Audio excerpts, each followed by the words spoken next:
back, everybody. We're joined with the last team of the day, the Riverside Bulldogs, team that reached the state playoffs last year and got a historic win, first in a long time, first playoff win. We're joined today by head coach Darryl Frame, by running back and defensive back Jackson Gordon, by offensive lineman and linebacker Gavin Hackett, and by quarterback defensive back Landon Shanerock. Coach Frame, we'll start with you, just kind of a opening statement about the season ahead and the team that you have. Yeah, first, thanks for inviting us. It's kind of exciting for us. We like to talk about Riverside football a little bit, but coming into this season, a little bit going backwards, after last year's probably the most historic season in Riverside history in all athletics, winning 9-10 conference championships, going more state banners than Riverside's ever had in history. So it's one of those things we're going to try to keep building that reputation. I mean, when you look back not that long ago, it was tough to get wins in any sport at Riverside. So we feel really good about what we've been building over the last 4 years. Pretty much these guys have been freshmen, and we build on it this going into the 4th year.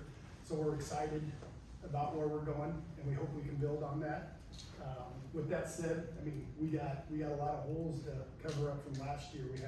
We lost 8 district players between graduation and kids decided not to come out. So we got to fill those holes. But we feel confident what we had. We're going to go with what these group of seniors, these captains we've had here are going to take us. So we like what we have going into the season. We got probably one of the toughest starts we've had since I've been the coach, opening with Trainer and then Mount Air, which will probably be one of the favorites to win our district. So we'll have to come in ready to go. And a lot of times we built as the seasons went on, and this year we're going to have to really be ready to go day one. So it'll be a little different preparation for us in the preseason, but we feel confident in what we can do. And as the season goes, we definitely have goals to be playing a 9th and a 10th game or even more. Thank you, Coach. We'll now open it up to questions for the student athletes.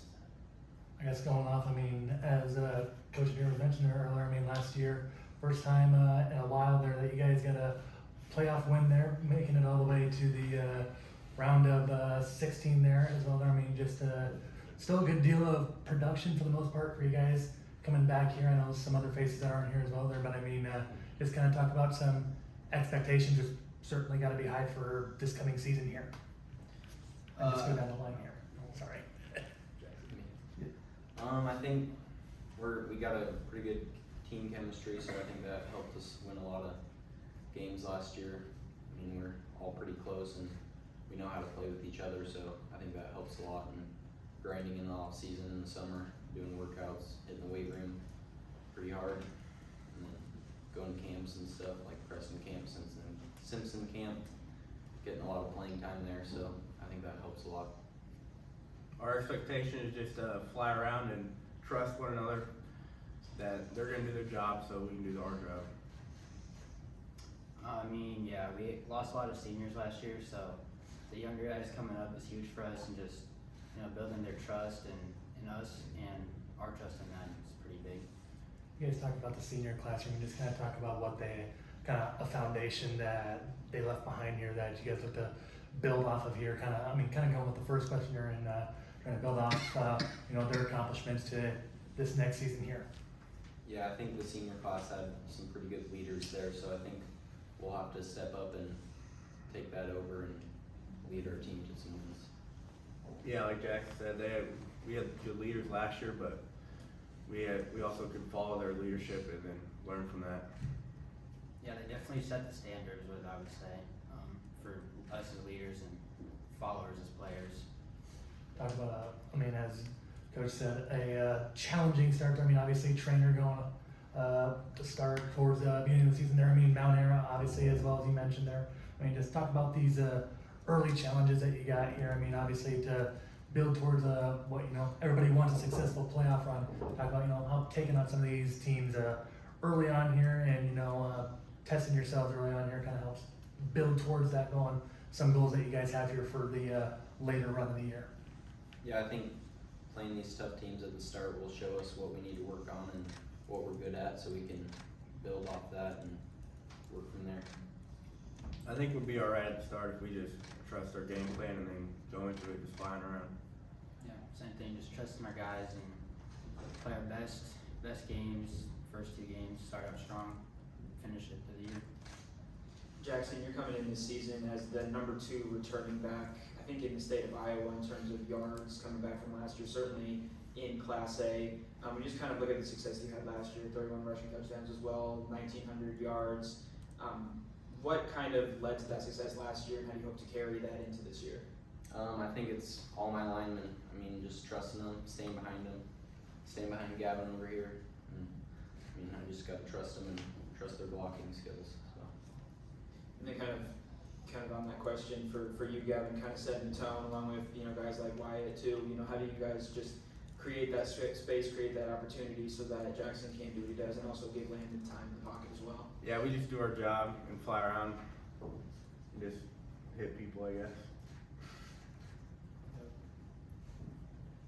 And then Landon, for you, being an experienced quarterback is always important, and knowing that you've got a back like Jackson to kind of rely on, how does that help you kind of build up confidence? I know this isn't a team that throws the ball a whole lot, but you're still back there, leading the offense and all of that. So how do you kind of just step into that role and continue to just develop your game and lead the way?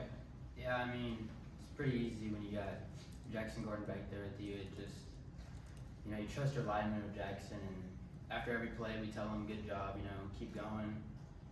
I mean, and then once the defense starts keying on Jackson, it allows me to get a little more time over the top to throw it. So just building off Jackson's runs and lineman's blocks. Obviously a good deal of offensive production returning. I know you lost a couple of key tacklers, key playmakers on the defensive side. And there's one, a few of you are contributing to last year's defensive success there as well. I mean, just kind of talk about the defensive side here and kind of how, picking up from last year and filling some of the voids that a lot of those seniors, left here to, carry on to this season. We did lose some guys, but I think we'll have some pretty good underclassmen and seniors stepping up into those roles and getting on the field. And I think they'll do fine. Yeah, like Jackson said, we got people that will just fly around and want to have success and just give it their all. So that's all that we need to have success. Yeah, just building trust those underclassmen, have a lot more players that play both offense and defense. It's just, trusting your guys and going out there and giving it 100% every play. Any more questions for the student athletes? We're moving to questions for Coach. Coach, I'm kind of going off Peter's question there a moment ago there. I mean, obviously I know Jackson was one of the main ends with an averaging about like 25 to 30 carries per game in there. I mean, knowing you also got obviously your quarterback returning there as well. There are a couple of returning receivers as well. There, obviously I know Riverside is known for having great running backs to run the ball here. I mean, has there been any I guess like a better way to say it, like any thoughts of also getting the receivers and all that, like passing as well there while still making sure Jackson gets his touches as well? Yeah, I mean, our goal is pretty much not to have to make Jackson run the ball that many times. Landon's gonna be asked to throw a little more. He's gonna be asked to run a little more. We're gonna be a little more with our fullback coming around with Peyton Amdor and Cole Jepson coming in and maybe reducing the load a little bit. But when it comes to crunch time, we're still gonna go with what we've done for the last couple of years. So maybe lessen the load a little, but the emphasis will still be on the running back run game for us. I know a coach will always say it's one game at a time here, and rightly so. But I mean, kind of in your own words here, I mean, still a great deal of production despite the prolific senior class that you guys graduated here. I mean, great deal of production here, still returning this year. I remember even some softball and baseball games where some people were talking about excitement of the production here. I mean, just kind of in your own words here, talk about, the excitement it brings, to have so much production really on both sides of the ball or all three phases of the game here, returning to the squad here. Yeah, these guys have all three addressed on it with the leadership from last year. I think that's the biggest thing we're losing. It isn't the production of offense, production on defense. We did have some pretty good tackle leaders on defense, but when you look at the athletes we're going to put on the field, I feel really confident on what we can do. It's just the growing pains we're going to go through. We're going to have a lot of kids that didn't even play on Friday night play this year, and we're going to have, but the guys, that's why we're going to count on these 4 guys will be counted on a lot, because the production they did. I mean, when you look at defensively and what Gavin and what Wyatt can do for us defensively, they're going to set the tone for every play for us, no matter what's going on. And then the production of Jackson, I mean, everybody knows what that. I mean, every scouting report's going to be to stop Jackson, so we got to be prepared to, like you said, have a little production elsewhere. And one of the things, and we talked with Coach Hope, the defense coordinator for Tri-Center, a lot after they played us on things they did to make it tougher for us and how to do things. And we added some different things to our offense. So, like you said, we got production, and hopefully we can continue to have the production that they put out last year, plus add a little more from other guys on the as we go.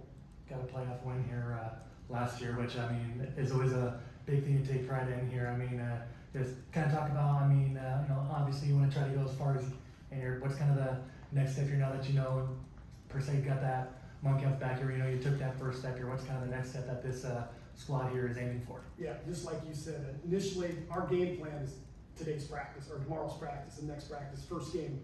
But big scheme of things, I mean, getting to the second round, was huge for us. It was one of those things before the districts were drawn for playoff.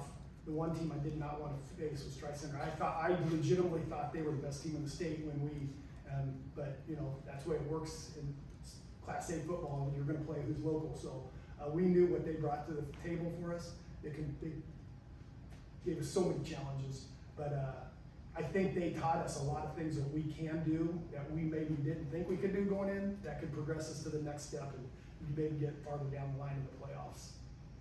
You talk about the running game obviously being the strength and wanting to maybe move into the passing game a little bit, but what is it just that makes the running game you guys have so special? Yeah, we build into a philosophy. We started it like 4 years ago, and then just kind of grown into it. A little bit of it's kind of a mix of the wing tee and the spread put together, called the gun tee kind of thing. And I mean, we don't try to fool many people. If you have a scouting report of this, you know what's coming. We got Wyatt leading the way, blocking. It's one of those things. Jackson getting behind their guards, having some misdirection off it, and it's coming up 99% of the time.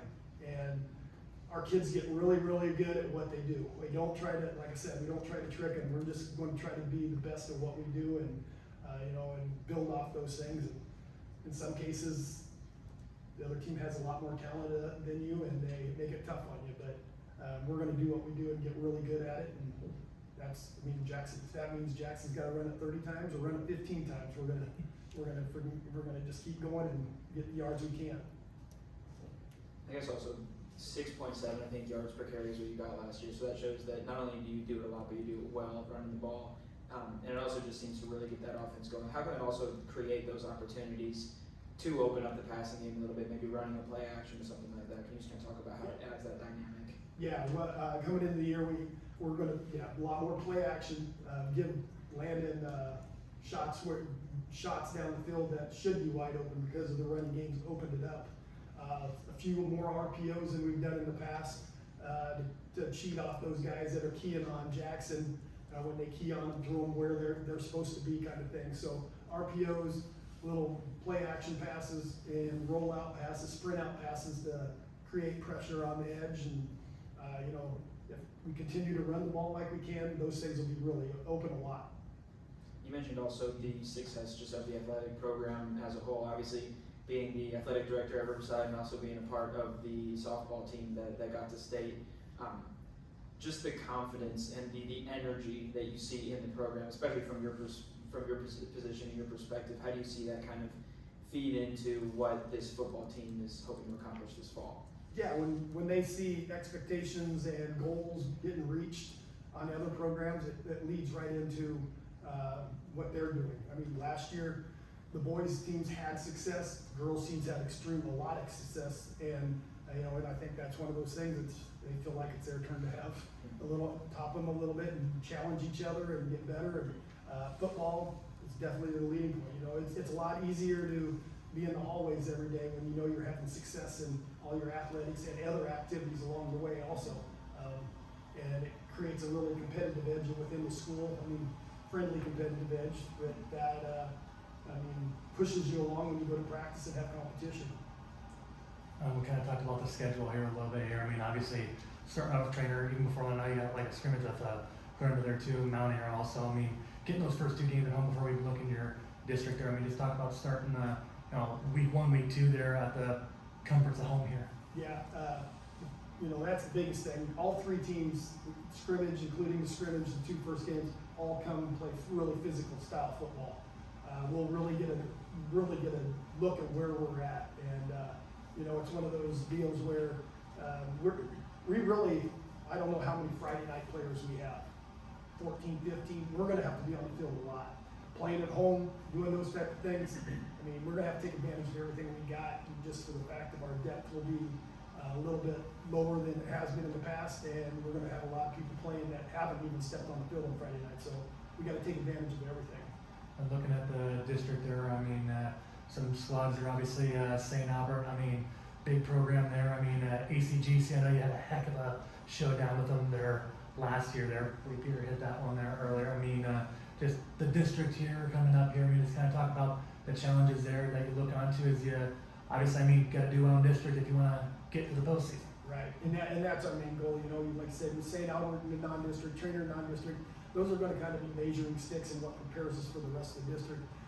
One of the biggest challenges for us in our district might be the travel. I mean, we're going to Leon, Iowa, and Mount Air comes to us, thank goodness. ACGC, I mean, we've had some strange districts since I've been coaching, but this year might be more than anything. So we can adapt to the travel, the physical play, and that's it. Every team we play is very physical. It won't be a lot of spread them out and dudes passing and do fast stepping down. It'll be running right at you. So, it's going to be a challenge for us. But I mean, these guys feel confident in what they can do, and I feel confident they know they can do what they want to achieve. So, I mean, it'll be fun. It'll be a fun experience. That's all I've got. Is there any questions, Austin? Okay. Yeah. That's all we have. Thank you, Riverside, for joining us today. And that wraps up our football media day. Thank you. Thank you. Thank you.